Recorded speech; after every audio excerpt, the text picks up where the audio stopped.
Okay, hello everybody. My name is Savannah Draud, and I'm with the Center for Student Success and First Year Experience Academic Support Program.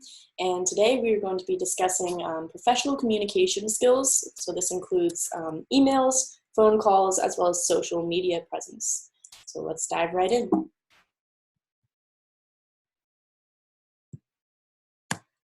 So why is professional communication important?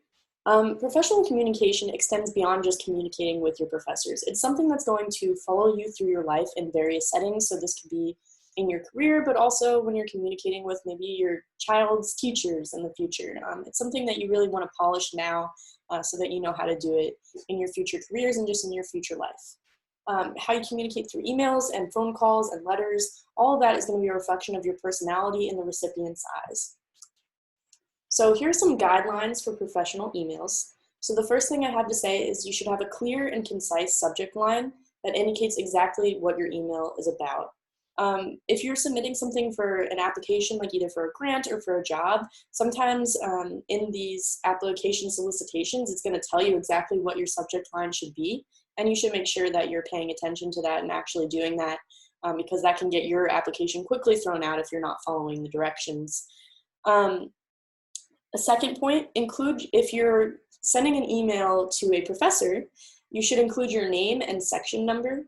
As professors and TAs, we get emails from all kinds of students all the time, and it's not always clear who the email is from, because your email username might not even be your full name, and sometimes there's repeated names. So it's important that you give us the context of who you are and what section you're in so that we can do a better job of helping you. The third thing, always include a greeting, and unless you're on a first name basis, you should use their title. So if you're talking to a professor or sending an email to a professor, you should say Dr. So-and-so, unless they have specifically told you, you can refer to them as their first name. And this is not just something that would happen in academic settings. This is something that you might, if you're approaching the CEO of your company, you're not just going to come up to them and say, hey, George. You probably should be saying, hey, Mr. blah, blah, blah, just until you know that they're comfortable with you referring to them on a first name basis. My next point, you should avoid excessive information. Be concise and include your key points. The longer an email gets, the less likely somebody is going to want to read it, and the more likely they're just going to skim right over it. Though it is important to be concise, don't be so concise that your point becomes cryptic and they don't really know what your email is about. So it's kind of finding that happy medium there. Just a few housekeeping things. You should avoid ornate fonts, like anything that's in a script font. Don't really include emoticons, especially in professional emails. If you're sending a quick email to your classmate, that kind of thing is okay, but when you're sending an email to a professor, somebody in your professional degree, you should really avoid using kind of cutesy stuff like that. And also pay close attention to your spelling and grammar. If that's not your strong suit, that's okay, but maybe consider having a friend proofread it for you before you send it off. Just because that can also, if you're sending something in for an application, that can get you kind of thrown out right away if they look at your email and think that you don't know how to use proper grammar. So another point, you should type the entire email as a draft and do not put the email address into the address bar yet. Wait until you have the whole draft written. This is going to prevent you from accidentally sending the email before you have finished writing the email, which has happened to me before and could happen to you as well. So just try to save putting the email address in until you are sure that you have written the email that you would like to send. And then always sign off with a cordial goodbye. Thank you, best, sincerely. I sometimes put cheers. And some email accounts will even allow you to embed a signature so you don't even have to write it out every time. But it's just, especially with a professional communication, it's just a good habit to get into. This link here that I've included has a website with templates for various types of professional emails. It might be a good resource to check out as well. And then finally, send your email from an address that includes your name.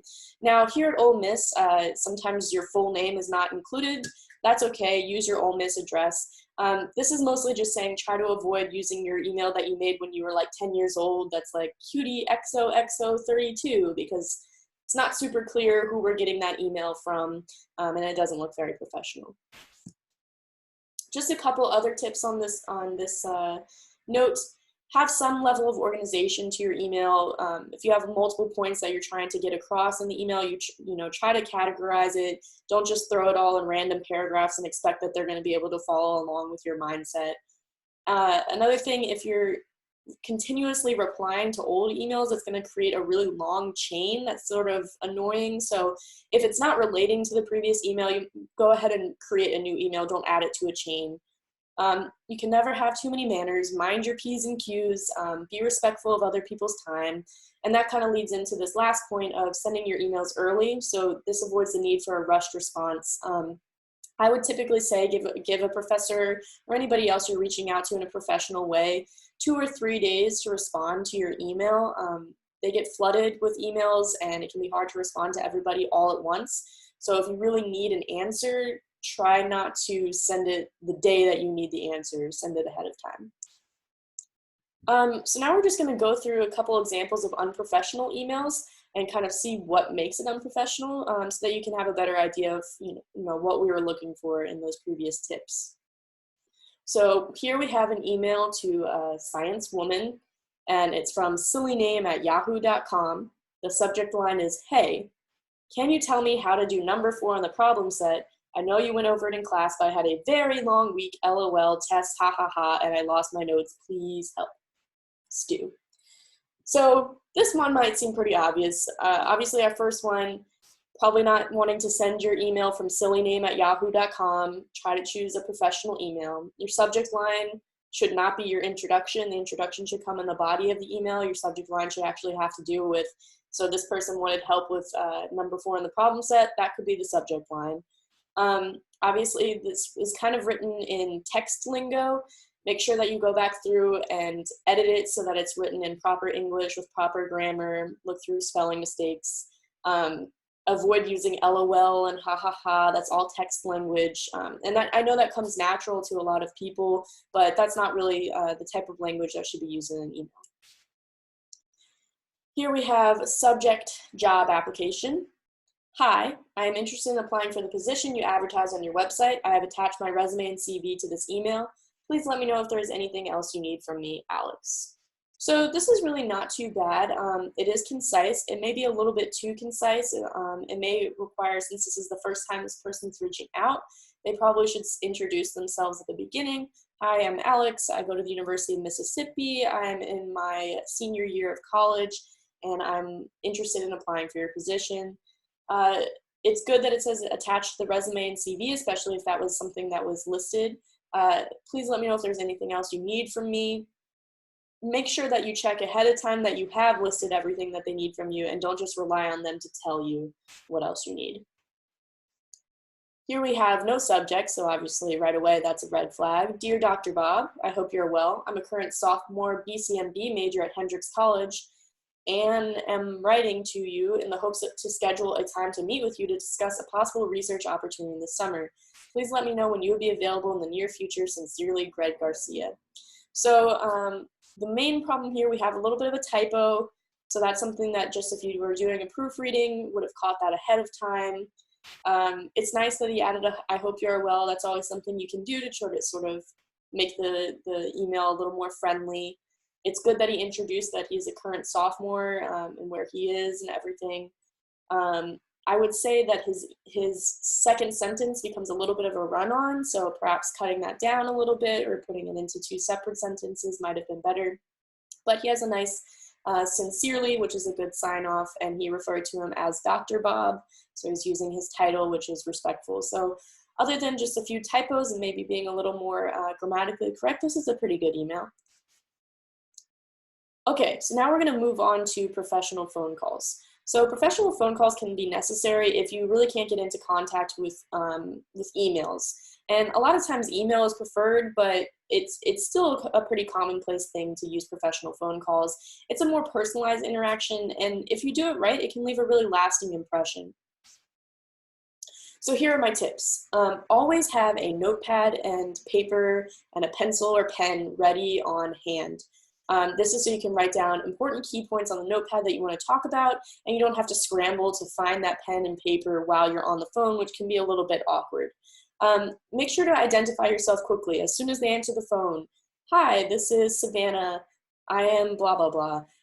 Otherwise, they're going to get halfway through the phone call and not know who they're speaking to, or you might even forget to introduce yourself. Use oral cues to make sure that they understand that you're listening. It's always good to say yes, that kind of thing, just making sure that they understand you're still following along, and pay attention to theirs to make sure that they're still following along, and slow down if you need to. And which leads to the next point, slow down and be intentional. When you're on a phone call, try to sound as professional and put together as you can. Be intentional with the words you choose, and make sure that your voice can be heard clearly and that you're making your points strongly. And then have a strong ending to the phone call that includes a thank you, and also probably, you want to leave contact information for yourself, especially if you're leaving a voicemail. Make sure that you say how that person can get back in contact with you, and it's probably worthwhile repeating your phone number or your email a couple times in the voicemail. We spoke about speaking clearly, avoiding mumbling. That's something that I struggle with a lot. So really, a good way to do this, it would be to practice ahead of time, have a phone call with your parent, or just practice in front of a friend to really enunciate and know what you're going to say ahead of time. Avoid eating or drinking. That might seem obvious, but if you have your water on the table and you're on the phone, you might absentmindedly pick it up, and that can be a little bit awkward, especially if they hear you drinking or they ask you a question in the middle of you drinking or taking a bite of your food. So just sort of avoid putting food or water near you while you're on the phone. And then consider recording a professional voicemail. So have something that, hey, sorry, you missed me. This is how you can get into contact with me. Please leave your name and number. And then when leaving your voicemails, like I said, be sure to include your name in a way for them to call you back. All right, finally, we're moving on to your social media presence. It is so important. I have a little statistic here. 69% of recruiters rejected a job candidate because of what they saw on their social media profiles. However, on the positive side, 68% hired a candidate because of what they saw on their profiles. So this should encourage you that your social media presence is very important for your future, and it's something that you should be considering right now as an undergrad. So when you enter the professional world, applying for positions at graduate school, medical school, job openings, research opportunities, grant opportunities, etc., this is something that could be taken into account. And employers really only want to hire people that they feel are going to reflect a positive image of their company or institution. So here are some obvious platforms you should consider: Facebook, Instagram, Twitter, perhaps some less obvious ones: Snapchat, personal blogs or websites, texting or messaging apps, TikTok, which is a newer one. Those are things you might not always think about, but they're public and available, and people could find you on them. So here are some examples of an inappropriate social media presence. So the use, or at the very least the overuse, of profanity, negative comments about your place of work, school, or research. Even if you're applying to a new place, if the new place you look at sees that you have a very negative attitude about the current place you're at, they're not going to be really excited about potentially hiring you because they're worried you might do the same thing to them. Posts involving illegal behavior, even if it's just implied. So example, if you are under 21 and you post a picture holding a red Solo cup, kind of looks like you might be performing underage drinking, so just be mindful of that. Avoid making public posts about strong political rants. If you want to have these conversations on social media, it's okay. Just make sure to mess with your privacy settings so you know who can and cannot see it. And that goes for anything. If you have a social media page that you don't want potential employers to see, make sure you're paying close attention to the privacy settings. And be cognizant of your spelling and grammar in your posts. This might be less important because people understand social media uses kind of text lingo, but it's still something to consider to make yourself look more professional. If you have a professional Twitter, try using professional grammar and spelling. So use your public social media, anything that the public can see and that your potential employers could see. Use it to exemplify your best qualities, not your worst. If you're worried about whether what you're posting is inappropriate or not, just don't post it. Or if you really feel the need to post it, make sure you know exactly who's allowed to see it, exactly who can share it. Be conscious of what you say to others in messages. I wrote here screenshots are a thing, so even if you think your messaging apps are private, anybody can take a screenshot and share that. So you want to be cognizant of what you're saying to people. And don't post when you're especially angry or upset about something. That's when we have a tendency to say things we don't really mean or things that might be inappropriate. Just take a time away from social media when you're feeling that way. Untag yourself from friends' photos that do not present you in a positive light. So when we mentioned perhaps illegal behavior, like it looked like you were underage drinking, you might have a friend that tagged you in a photo like that. Go ahead and untag yourself from it, or even ask them to take the photo down altogether. And just in general, try not to overshare. Social media really should not be a place for you to be venting all of your issues and grievances. And especially if you're doing that in a public manner, you want to be really, really careful about what you're sharing about your life, about your current employment, about the school you're at, all that kind of thing. So just key points to summarize all of the different communication platforms. Be polite. Be aware, be intentional, have a plan for what you're doing. Your individuality should always be embraced, but there are definitely places where conformity is most appropriate, especially in professional and academic settings. So just keep all of these points in mind. That's it for now. So I hope this was helpful. And if there are any further questions, you can always reach out to me on email. And you may hear my dog barking in the background there, so I'm sorry about that.